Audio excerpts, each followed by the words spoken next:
Pastor Derek McCray, pastor of the Experience Christian Center, located down off of OBT on 26th Street.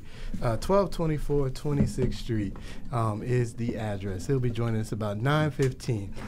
But in the studio with us tonight, we have some regulars in the house tonight. We got Jeremy. Jeremy's over there behind the boards tonight. How you doing tonight, Jeremy? I'm good. How you doing? I'm doing all right. And Mr. Micah King is back as well this week. How you doing tonight, Mr. King? How you doing today, Brother Real? Oh, I'm doing all right, brother. I'm doing all right. Well, before we get to a topic, couple things hot in the news today. And our topic tonight is going to be about black males. Let me go ahead and say that. But before we get there, like I said, a couple interesting things I saw in the news. One of them has to do with sports. Ozzie Gilliam, for those that don't know him, he is the manager of the Florida Marlins. He's actually been in baseball, though, for over 20 years now as a player and as a coach. But he's in hot water because in a Time magazine article that I believe has yet to be released. But in a magazine article, he makes some comments that how he loved Fidel Castro and kind of respected him and what he's done in Cuba. And now he is in hot water. Today he had to schedule a press conference, of course. For those that know anything about Miami, lots of Cuban people or Cuban descent down in Miami, and Fidel Castro, of course, is not a fan favorite, we'll say, down in Miami. And so, of course, there was a lot of backlash that happened today. He did a press conference. He apologized. And then in addition to that, we found out that the team has suspended him for 5 games. Just real quick, I just wanted to hear what you guys thought of this. I heard this and I thought, one, I don't think he really should have been punished for anything here. I think when we have free speech, while I understand it is not politically correct to say in Miami you love Fidel Castro, I get that. But to have to be suspended and some people are calling for his job, I don't see it. You know what I'm saying? Like, what's the problem?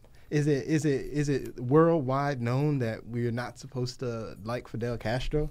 I mean, I think in America, of course, a lot of Cuban people, they don't like Fidel Castro. But if you go across the world, I don't think the world shares this evil view Fidel Castro. Like, there's a lot of men in the world that we particularly dislike, I should say, that other people in the world respect. So, I mean, really, because he lives or he's in Miami, he should be fired in some people's mind, or they just suspended him for 5 games. I mean, is that, I mean, the PC world that we live in, that's what it dictates? Is that what this is about, being politically correct? I think so. Personally, I know you got freedom of speech, but when you work for a company that's in Miami, that you have a certain criteria, you have certain things that you can say, because if you go to any job, you can't just say what you want and you're at work. Especially with Castro, I mean, everybody knows his background.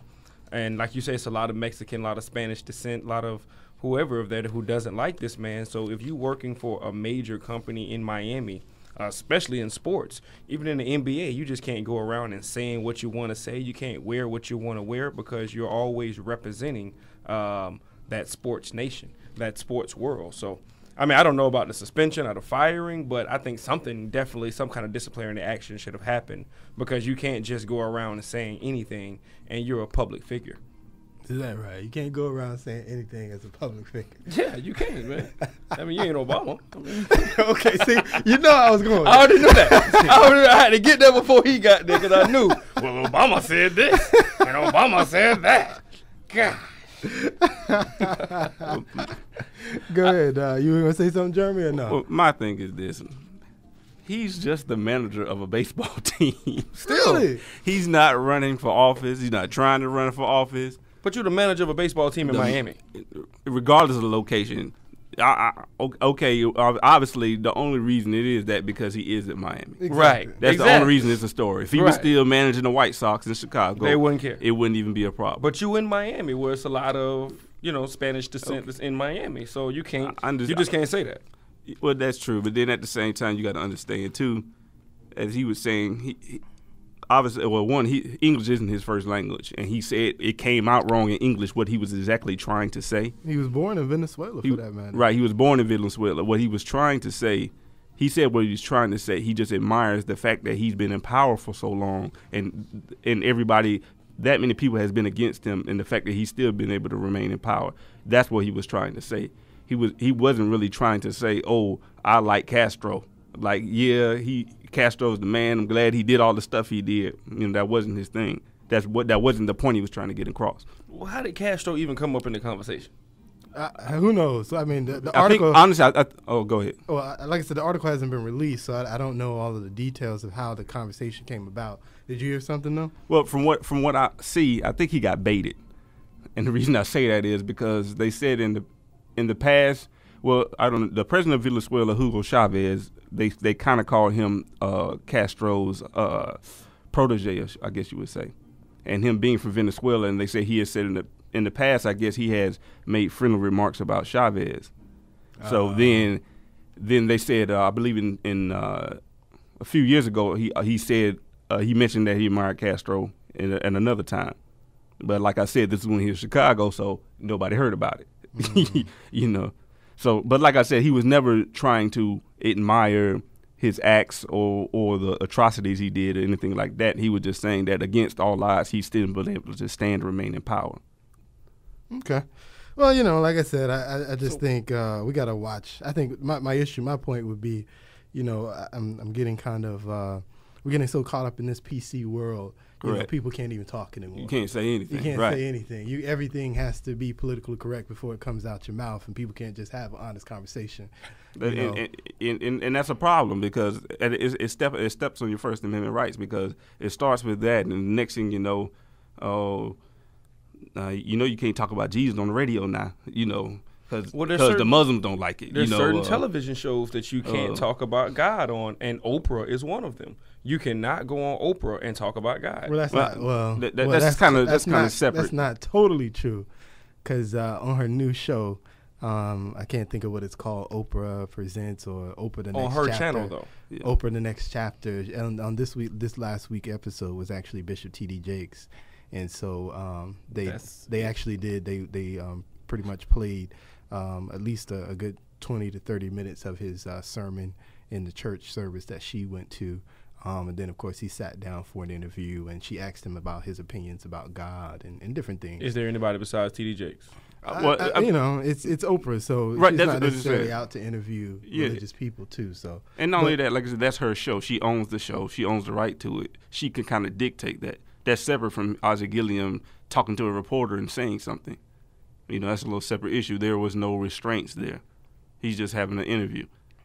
You know, when you go on somebody's show, you know, of course they're going to censor you how they want to. That's just how it is. Who in Miami brings up Castro in an interview like that? There's nothing wrong with that. I'm telling you, he was getting baited. He was getting baited. Oh, it had to be, because nobody talks about Castro in a baseball interview. Now, he said something about he gets drunk after games or something like that.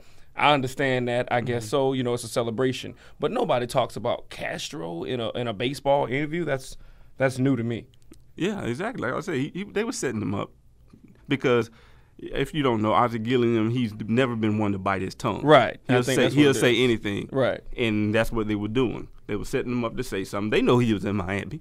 So, of course, the first thing they go do, you know, they go try to get him to say something that's go put his job in jeopardy or whatever the case may be. And like J. Real said, I've seen somewhere that one of the group down there said they were going to protest at every home game until he's fired. You know, that I think that's a little extreme, you know. He got a 5-game suspension, and that was actually brought on by the team, not even by the league. The team itself suspended him. Which I think anything more than that would be a little bit much, because 5 games in baseball is like 2 days. Yeah. So it's 2-3 days. So, but you know, that's what's going on. The other big news today is the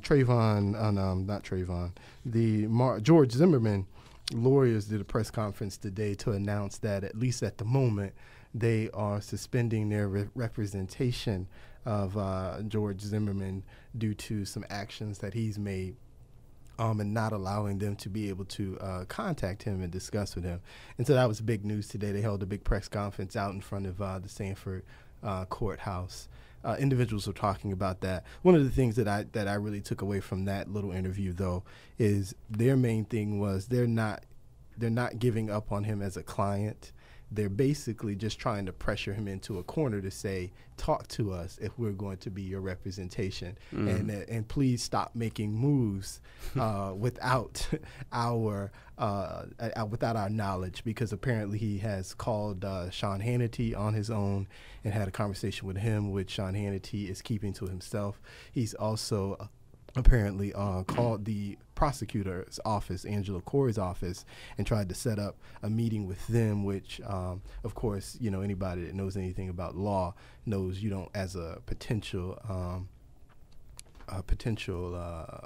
what's the word I'm looking for here, guys?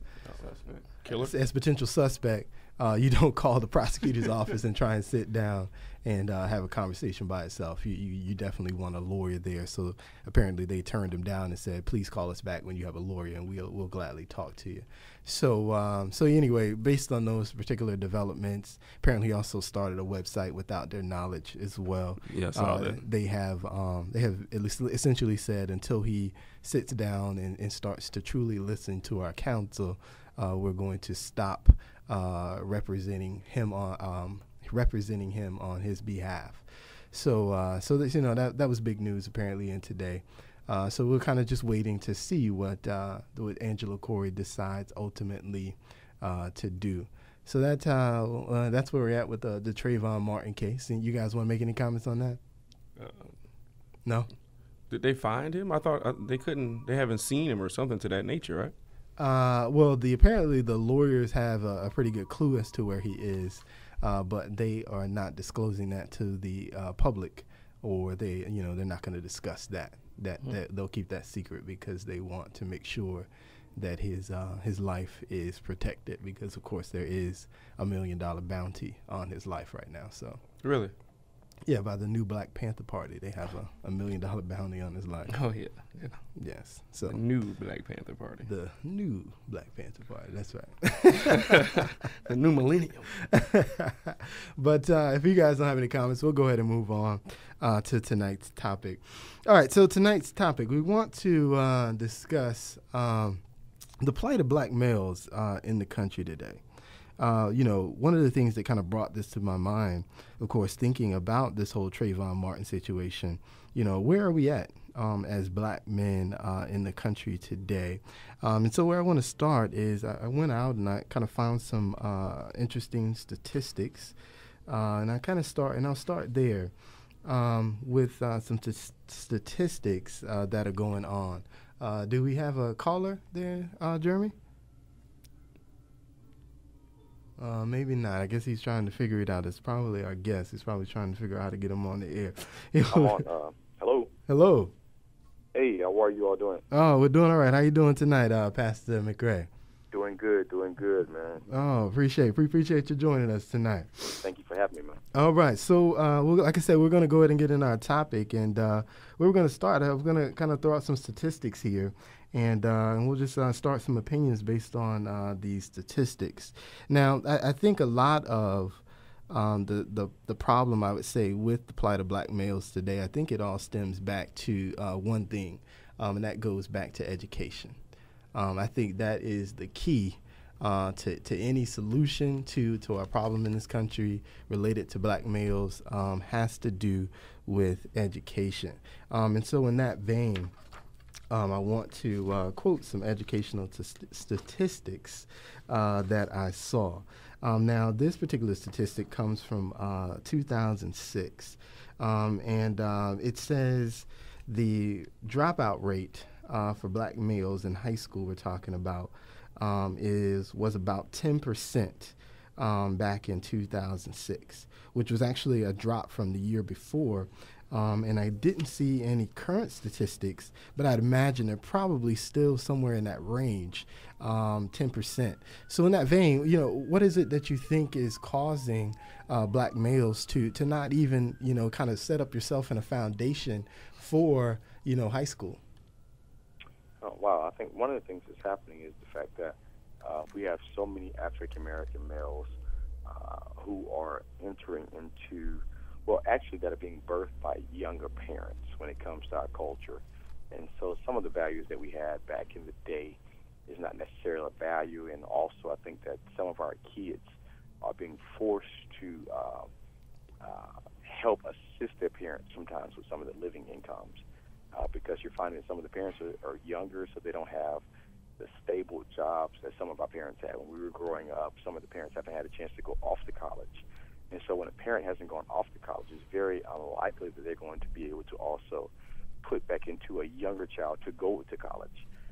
And sometimes, for us growing up, one of the greatest examples for us to go to school was the fact that we saw parents, and our parents told us of the experiences that they had when they went to school. Yes. And so I think that's one of the key components to kids not going. It's not being pushed in the home because parents don't have that education, they don't have that experience to pour that experience to the younger generation. Right. That's so true.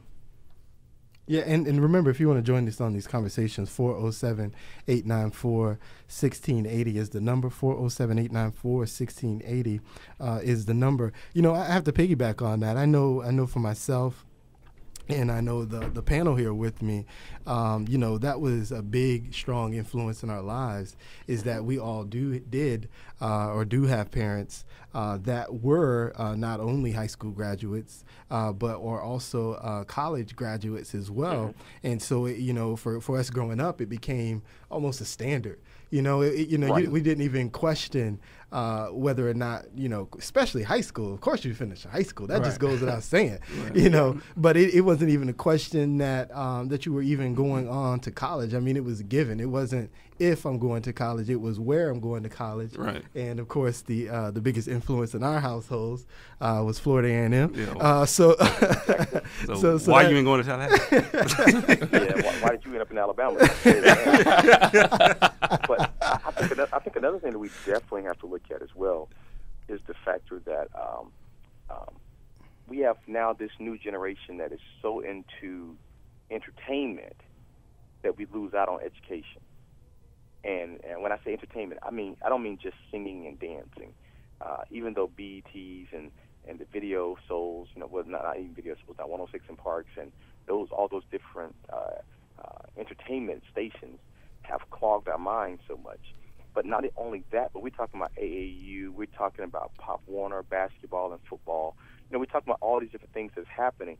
And our kids really are looking at, I'm going to either be an athlete, and the majority of them don't have a second option.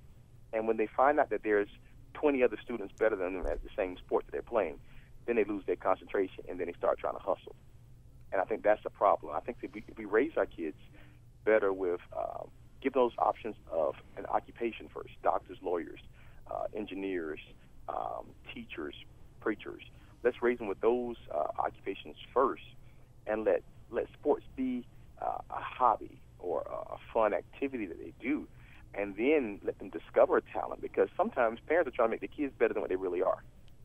And when their kids get out there and they get exposed and they see that, okay, now other colleges aren't calling me, now they have nothing else. It's a shame when you have kids now in school and they're only getting good grades during the time of a season.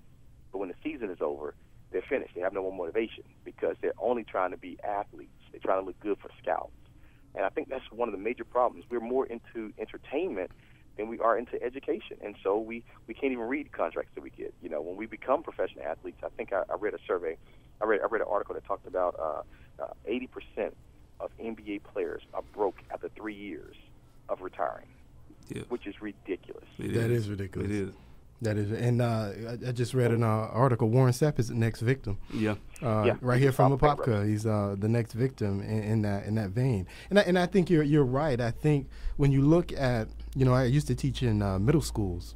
Mm-hmm. I don't anymore, thank God. But but I used to teach in middle schools, and one of the biggest influence you see in middle schools is that the kids, they weren't really interested in what was happening in school. You know, they could care less even. But ask them about that latest hot track or whatever was supposed to be the latest hot track, and they knew everything about it. They knew all of the rumors that the artist was supposedly going through. They were so caught up in that, and then, you know, and you talk to them today, and every other kid you meet wants to be a rapper, a producer, or a singer, or, you know, everybody's got to be the next LeBron, and they're so caught up in, like you say, this entertainment world that they lose sight of the fact that, you know, it's about 1, 2, 3% of the people who participate in these activities that are actually making it. Most of them are falling by the wayside, and they miss that point, because even as a society, you know, when you watch the media and the news, who they put on the news when they need a good opinion, you know, they call, you know, the latest hottest actor or the latest hottest actress or the famous athlete, looking for these individuals to gain knowledge about what's happening in the world. When, you know, I was listening to a former professional athlete that's now a radio personality commenting on the Ozzy thing, and his comment was, man, when I was playing sports, man, I was into my, you know, he played football, so he was like, I was into football. You know what I'm saying? I had plays to learn, and, you know, yada, yada, yada. And he's like, the least thing on my mind, what was happening politically, you know, but we're looking for these individuals to provide insight into life, as opposed to putting the people on a pedestal who are doing attainable jobs, if you will, you know, doctors, lawyers, preachers, like you said, you know, and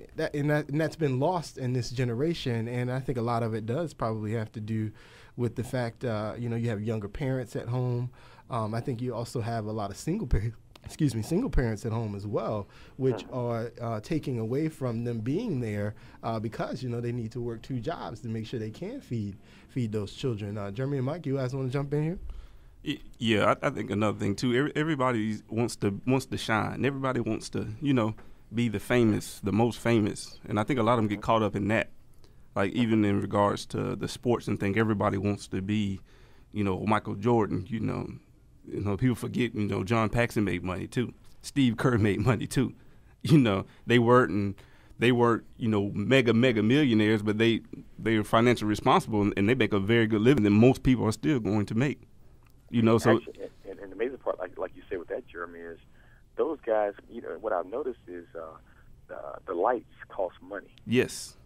When you're in the lights, you know, it costs you to be in those lights. You know, when you're the baller, you got to show up and spend that big money. You know, you got the entourage. It costs you. You got to have 20 and 30 Mercedes-Benz. You know, Steve Kerr and Paxson, they ride up in a nice SUV truck. Right. And cool. And now when everybody broke, they still loaded. They still loaded. So, yep.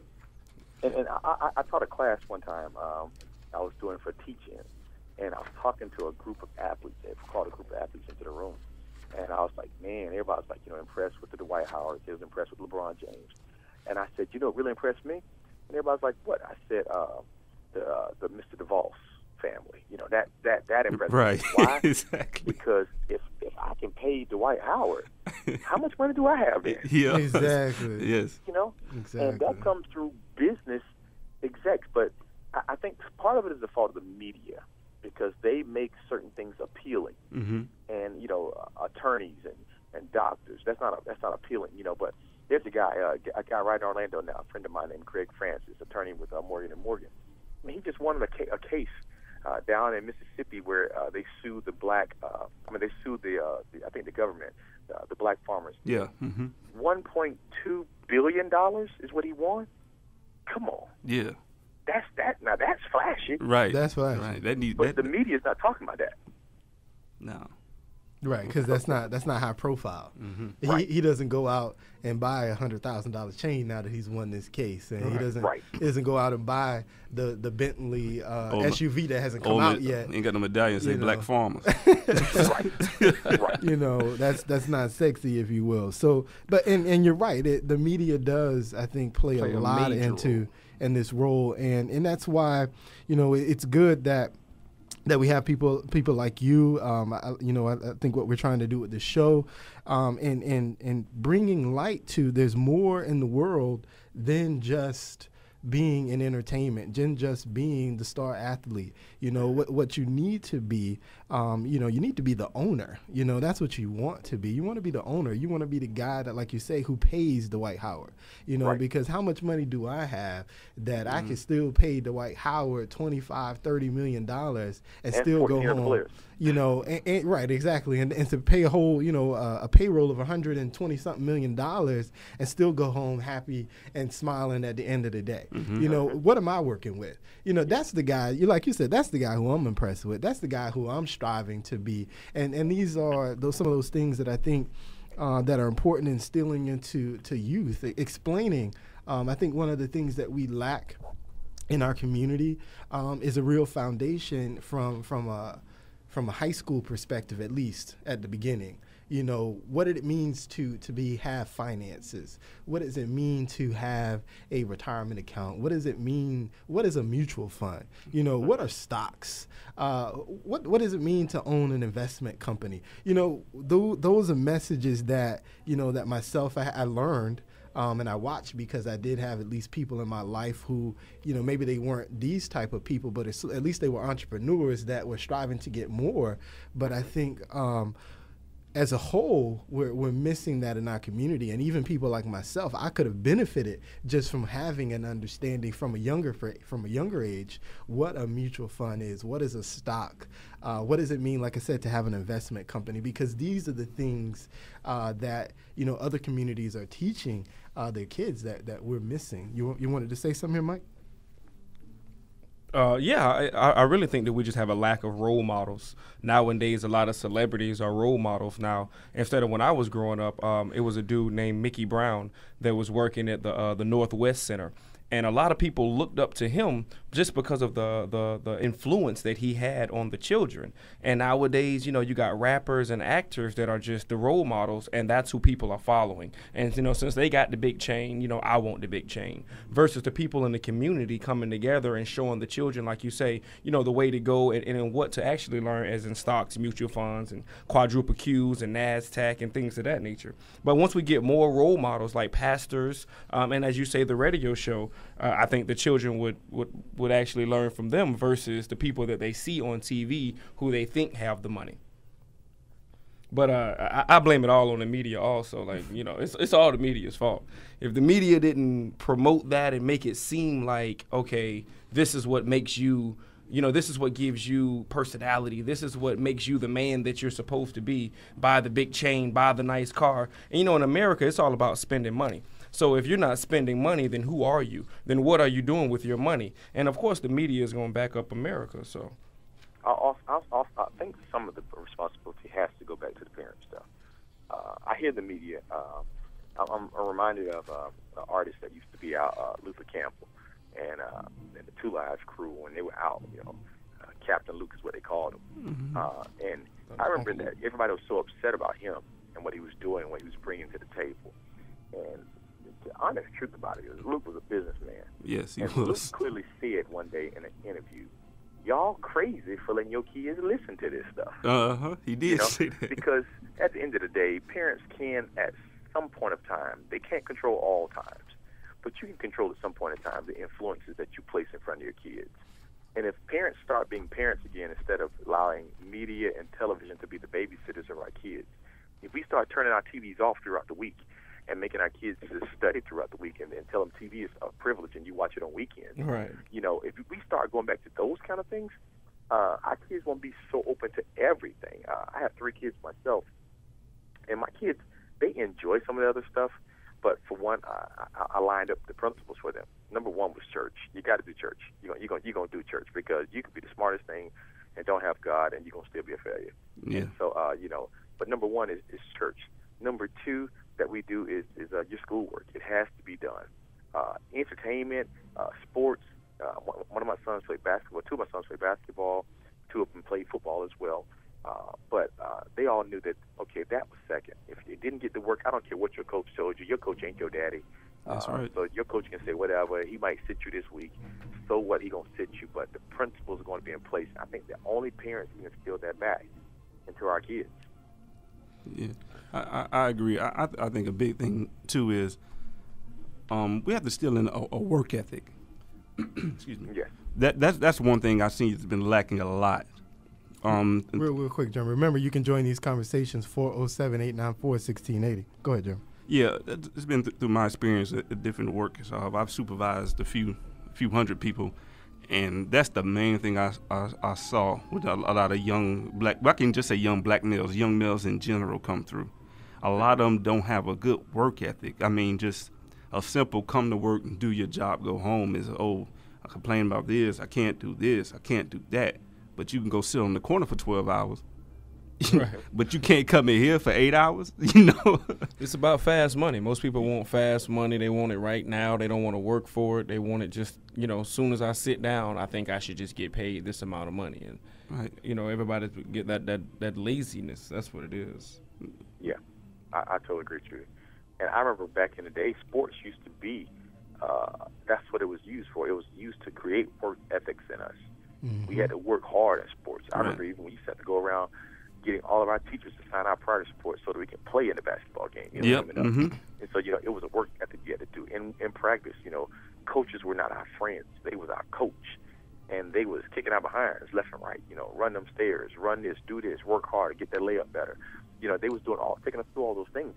But it created us to be a man. But now, I mean, this entertainment bug is really destroying it's destroying our population, our culture, more than it's destroying any other culture from what I see. Mm-hmm. It's really getting us. Yeah. And those that don't make it, they result to the streets. And then they're angry because they didn't make it. Mm-hmm. I think that's the way the media try to set it out. Either, you know, as a black male, you can either play basketball, or you can either sell drugs, or you're going to be in jail by a certain age. They don't. I think that's how it's set up personally. The way it's, you know, you can see it. It's really, that's how it is set up. If you're not playing basketball, if you're not doing some kind of sport, you're selling drugs, or you dropped out of high school because, you know, you don't feel like doing this, doing that. And like you say, you know, it really depends on the parents to push your child. You know, when I was younger, I had to have a book report on a book a week just to make me read books. And, you know, a lot of people don't even want to read anymore. Reading is just so back in the day. Everything is audio tape now. Everything is, you know, nobody reads anymore like they used to. Yeah, and, you know, speaking of that, the family, I was looking at some statistics here, and it talks about in America, for all races, about 49% of all races have a married family environment, household type. For blacks, though, it's 28%.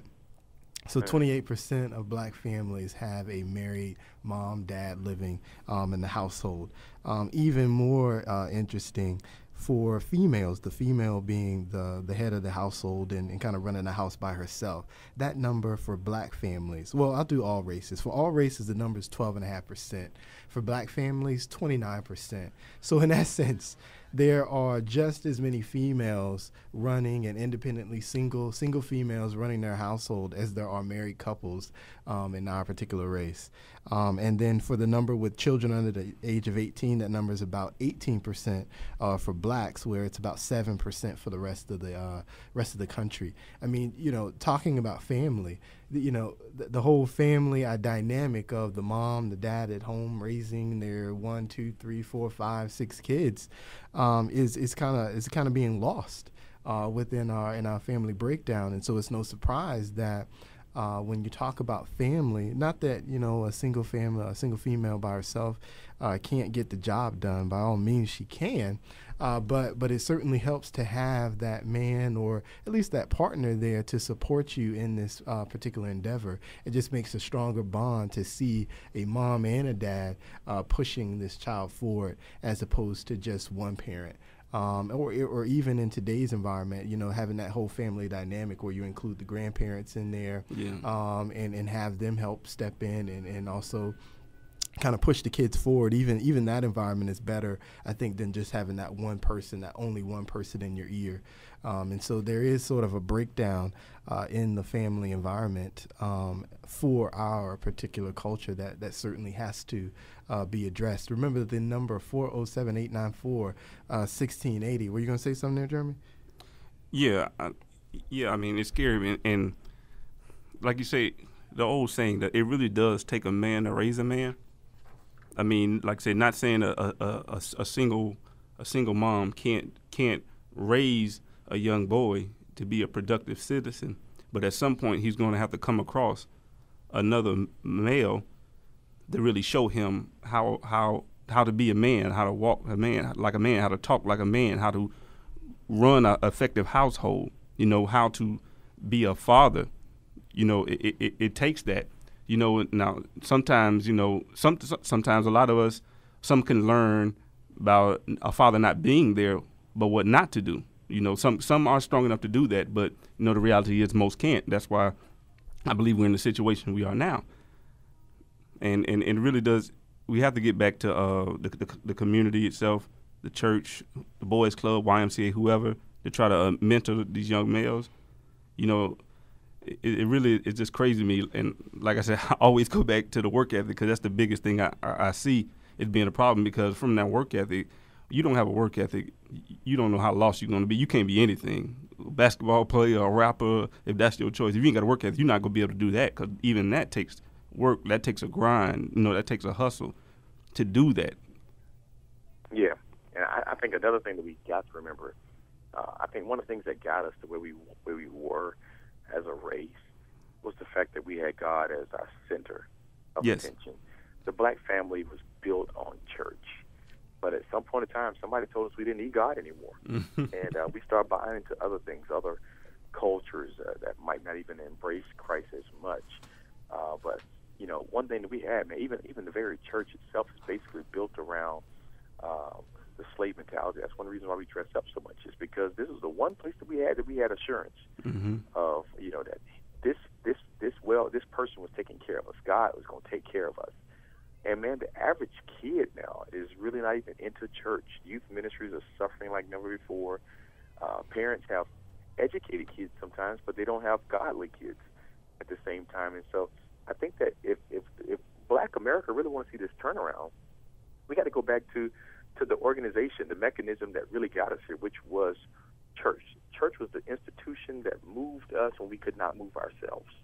And we got to go back to it. If you even look at black colleges, just about every black college was built off of church. It was started by a church, a lot of them. Started by a church. So the church started education. And we got to get back to this place. Kids not going to school, and they're not going to church. Yeah. And that's the ruin of our community. They're building prison cells for our kids by the age of third grade. They're telling us how many kids are going to be in prison by third grade, because they're looking at, they don't do this, they don't perform well, they're not achieving this. And then they start selling to us this mentality of you're only good enough to be an athlete, you're not good enough to be a doctor, you're not good enough to be a lawyer, you're not good enough to be a financial planner, you're not good enough for those tools. And only a few of our kids accepted that they are good enough for it. The rest of them buy into what the people were saying about them. And then we find ourselves talking to them now, trying to get counseling, trying to get them off this small offense that they made, and then that small offense adds to the next offense, and then the next offense adds to the next, because we don't even have lawyers in our population, enough lawyers in our population to educate us on how to get some things off of our records, because here's the truth of the nature, the black culture is not the only one that's doing it. We just don't know how to play the game. Right. Exactly. We don't. We the only ones that's doing it, man. I mean, I ride down the street every day. I see white boys standing on the corner. I see white boys with their pants hanging down. I see Hispanic boys with their pants hanging down. But they are learning the game. The Hispanics are very, very structured in their approaches, man. They're very organized people. They know exactly who they want to represent them in Washington, who they want to represent them in the state level, who they want to represent them in the county and the city levels. They're exact, man. They're together. But we are still competing as crabs. We still can't get along with stuff that's happened 30 years ago. We don't even know why. I remember one of the biggest feuds we had was Pine Hills against Winter Garden. Man, we had people that don't even know where that started from. I know. They just kept it up, kept it going, man. Pine Hills, I'm going to fight you. But that's some craziness. We got to get over some of this stuff, man, and start to put our mind into stuff that's going to be beneficial to us. Yeah, I think it all boils back. A lot of us are still under the Jim Crow laws. And, if you know about Jim Crow, it was something that was a standard that was set back in the day to keep blacks against each other. And it seems like still to this day, a lot of us are still falling subject to that atrocity, to be honest with you. You know, because like you say, we just can't come together. Every time somebody goes up, you have somebody that's trying to pull you down. And that's all leading back to Jim Crow, in my opinion. Yeah, we got a big problem. We think our biggest competition is each other. The person next to us, but that's not our competitor.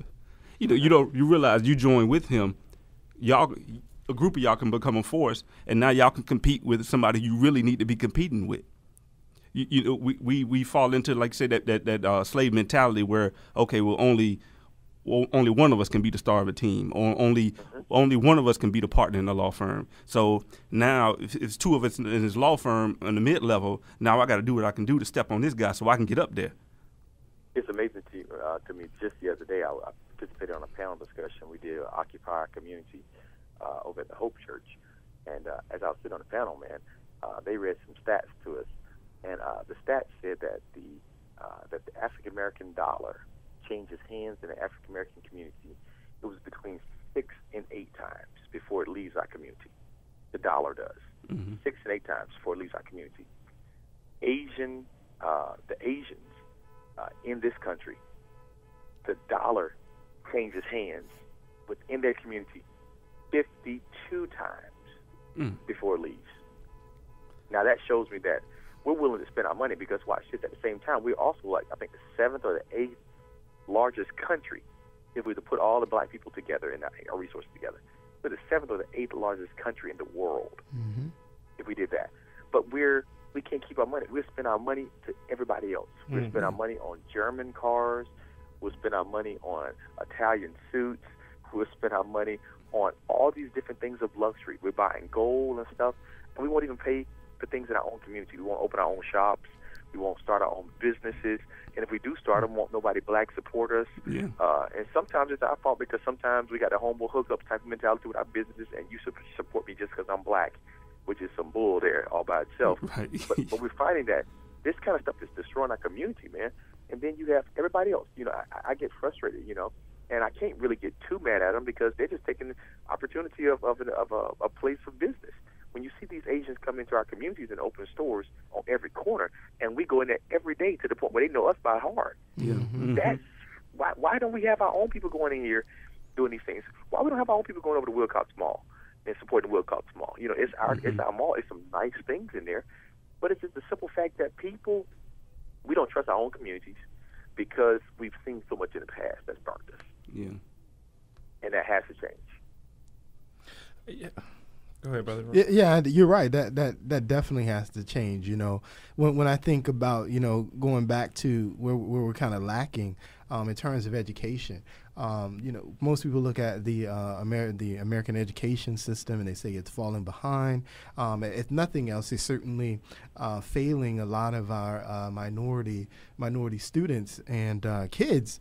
And so, you know, one of my solutions to this problem is, you know, you look at the stats, and the kids that are doing well typically are coming from, especially when you're talking about the poverty areas, they're coming from schools whose main focus is dealing with kids in poverty, which is coming from different minorities that have opened up schools to particularly serve these types of communities. And so, you know, when you're talking about solving these solutions, the solution is we need to start coming together and then focusing on, you know, that segment of the population and then helping them come up, because unfortunately in a lot of these areas, and I know you know, that is one of your long-term goals, Pastor McRae, you know, one of the things lacking is, you know, they don't have that support at home a lot of times, and so it has to come from the outside. And so why aren't we stepping in and providing, you know, more often than not, the schools necessary to help bring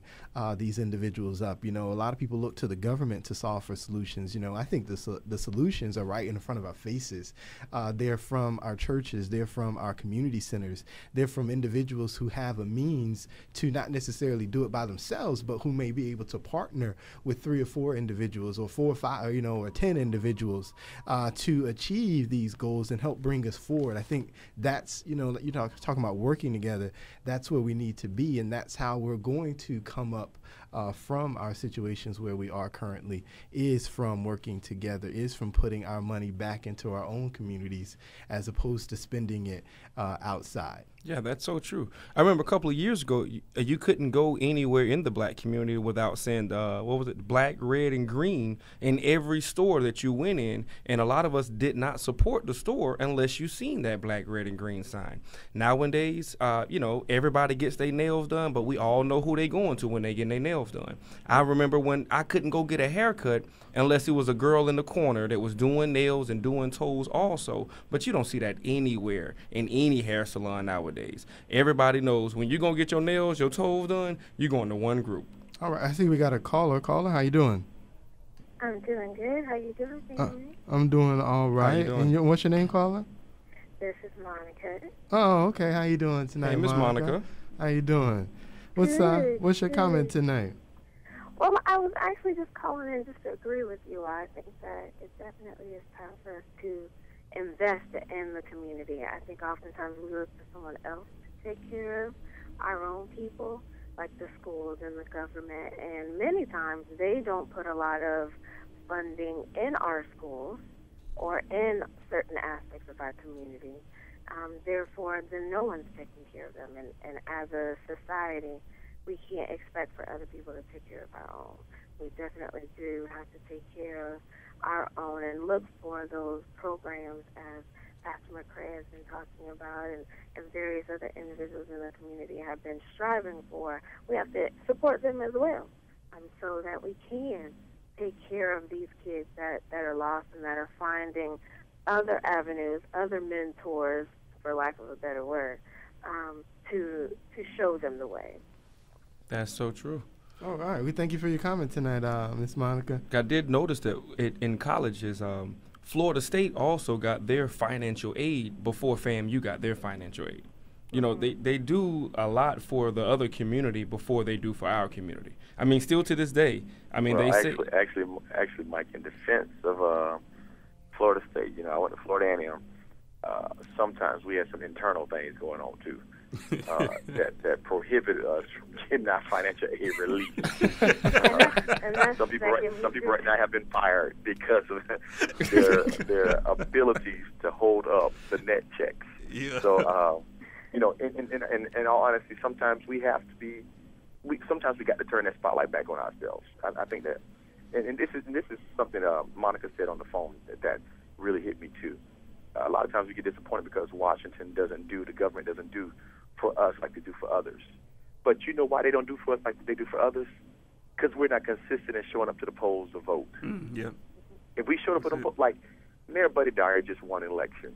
I like Mayor Buddy Dyer, love him to death. I'm good friends with him. Matter of fact, some kind of way I end up in his publications for his campaign. I'll talk to Reggie about that later. But what I saw was this: 15% of the population showed up to vote. That's crazy. 15%. We were selecting a district commissioner for the black community, Commissioner Sam Inks. Love him as well. I'm happy both of them won, but here's the thing: 15%. They're not going to ever give us a seat at the table when we don't show up to vote. They go back to who put them in office. Right. If we want some changes in our schools, you go up there and you vote and say, now listen here, this is what's going to take place. Or y'all got to find a new career. If we went and told our senators and told our representatives and told our U.S. congressmen and our U.S. senators and the president by our power to vote that we ain't taking this, they would have to change their structures. And we're always dependent upon them to do something for people that we don't even help put them in office. We got to decide on who we're going to put in office. And we're putting you in office because you're going to represent us. And if you're not going to do it, we're going to get you out of office next time. Let them serve with a threat behind them, knowing that if I don't serve my people, they're going to put me out next year. And that's why I support Obama. We're going to go there tonight. We're going to leave that one alone. That's why Obama got into office, because they had these tremendous amounts of young college students voting, and more African Americans voted than ever voted. And so that's why he was put into office. But so we can't have a one-time thing. It's got to be an every-time thing. We did that with Bush also. We did that with Bush also, and I think that's what kind of deterred a lot of people from voting after the Bush situation in Florida. You know, I'm in Florida too, so I'm guessing that's what happened, because I know I was kind of deterred from voting after the whole craziness happened with Bush, and they lost some votes, and it was just some craziness. Well, College students voted for Bush. Voted for Gore, but it wasn't African American students showing up. right. They showed up in droves for Obama. Right. And I'm telling you, man, the Democrat Party is strong because of African Americans. I don't care what nobody say. If African Americans all decide to switch over to independent would be strong. Mm-hmm. Wherever we decide to go, it's going to be strong, because black people tend to vote together. Yeah. When they vote, the problem is now we're becoming less and less in our elections. We're not showing up to the polls anymore. Mm-hmm. And the important thing though about that as well is you also want to know who you're voting for in terms of what they represent. That's a bigger thing, because it's one thing to just show up and vote. It's another thing to show up and vote and support people because of the things that they're doing to help you. Because if you're just showing up and just putting people in office simply because their last name was Democrat, all the Democrats aren't necessarily for you, just like all the Republicans aren't necessarily against you. And so it's really important to go out and find out who these people are and what they're representing, as well as, going out and voting. And so, like you said, we did come out in droves for Obama. And I think as far as the overall percentages, I think they were higher than they've ever been for any particular president. And I'm sure come to November, the numbers will be pretty close to that as well. But we're hoping. That's what I say. We're hoping. But it's good right now. It's important though to keep that momentum, because Obama just has 4 more years, and the next guy or a woman or female will probably be someone of a different race, and so we still have to go out and still support with those same numbers so that our messages can be heard, our issues can be addressed. Because like you said, if we're not voting, they're going to come speak to you, but they're not going to address your issues because you're not going to the polls anyway. And at the end of the day, that's what it's about. It's about power and money. And if you show that you have the power, they will definitely show that they have some money. So it kind of goes hand in hand there. Definitely so. Definitely. You going to make a comment there, Mike? No, I thought Jeremy was. Let me give you some other. You gonna say something, Jeremy? Yeah, I was saying like y'all was saying about the voting. You really can't you can't blame the Bush, the loss of the votes on the Bush Gore election as a thing, because before that they wasn't voting. So I mean, but we voted to get him out. We didn't want him in office. Definitely not the second term. I mean, that's true, but you show up to vote, and you were quote led away or whatever case may have you. So what's stopping you from voting again? You came back for Obama. What happened in the middle elections? Like Pastor McCurry was saying, Butter Dyer got elected, 15% voted. I mean, where he at? To me, that's just an excuse. You're going to vote, you're going to vote. Like I said, it goes back to understanding issues and just truly getting involved into what's going on from an issue point of view, as opposed to a person, a name, or whatever the case may be. And I think as a community, that's one thing that we have not done consistently. We used to do it, back in the 50s and 60s when we were fighting, fighting to get the vote. We were very involved in the issues going on, but as time has gone along, we've kind of got disenfranchised into what's happening. And then, of course, again, we got re-energized with Obama, but we have to keep that energy moving and moving forward. And hopefully, like I said, in November, for those that will be supporting him, hopefully they do keep that movement going so that it continues and even past Obama and into 2016 and to 2014 and those particular elections as well. And that's when you'll see that government support. But until then, even beyond that, I still think it starts with us as a community and bringing ourselves up as a community and putting our own funds back into the community. And that's what it's going to take to really see changes within the community, because when you involve the government, all you're doing is involving more regulations, more things that have to get passed in order to get past the next step. But when you're in the community, when you see the problem because you're there, it becomes a lot easier to address the issue and move on, and so that a change can come so that we can move forward. And I think that's really where the solutions lie, when those of us that can get together and do and make changes for ourselves. I think that is the real solution, even beyond what government will or will not provide for us. All right. Well, this has been a pretty good conversation. Before we go, though, going back to education, I found another stat as far as the types of degrees that are being earned and how many were being earned by women, how many were being earned by black men. This goes back to, again, about 2007, 2008 here, and it talks about associate's degrees. And about approximately 95,000 blacks attained associate's degrees in that year. Of that number, 69% were females. 69% were females. For bachelors, about 152,000. Of that number, 66% were females. For masters, 65,000, 72% were females.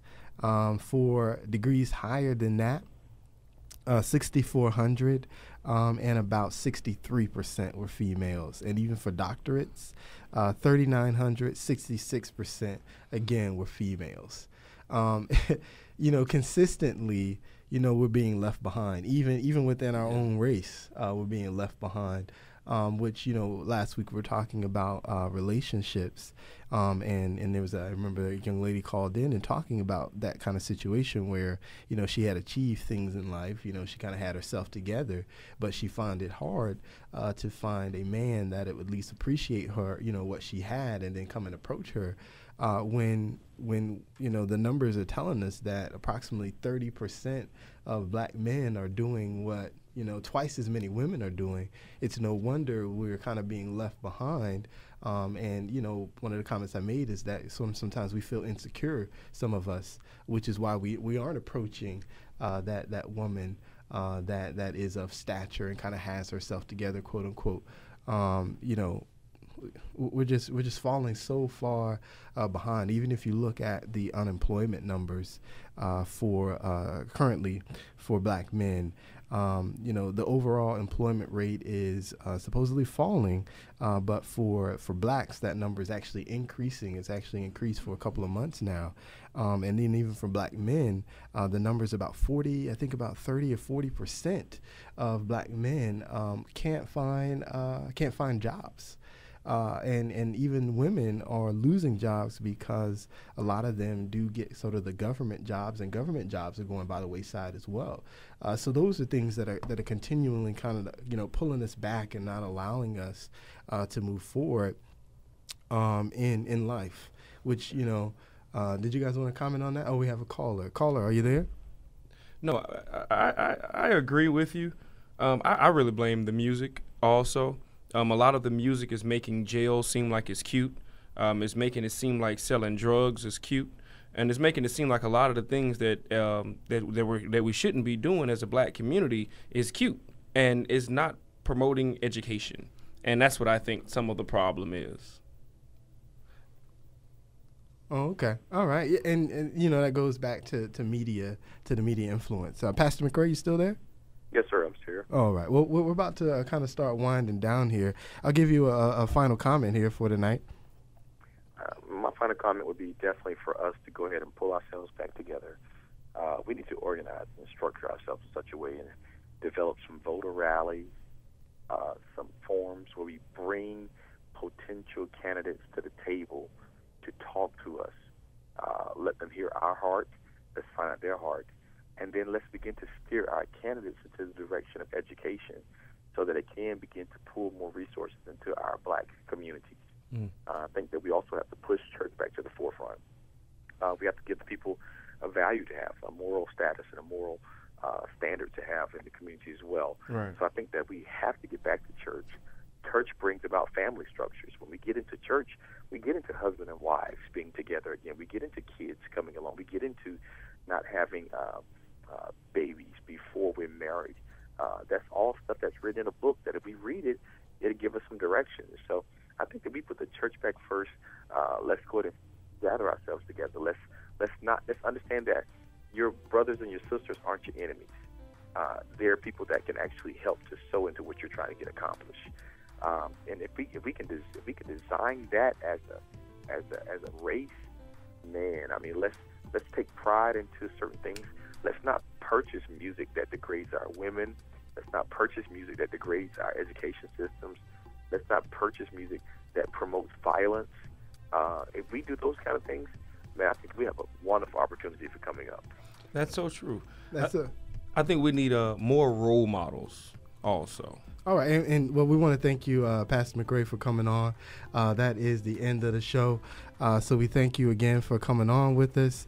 Again, we'll be here next week, every week, Tuesday, 9 p.m., WOKB. Remember, you can catch us on Twitter, Real Family Talk, Facebook, Real Family Talk, and check out our YouTube page. We have all of the shows up on the YouTube page, and that is also Real Family Talk. So we will see you again next week, family. Thank you for joining us. This has been your host, Jay Real. Vote Obama.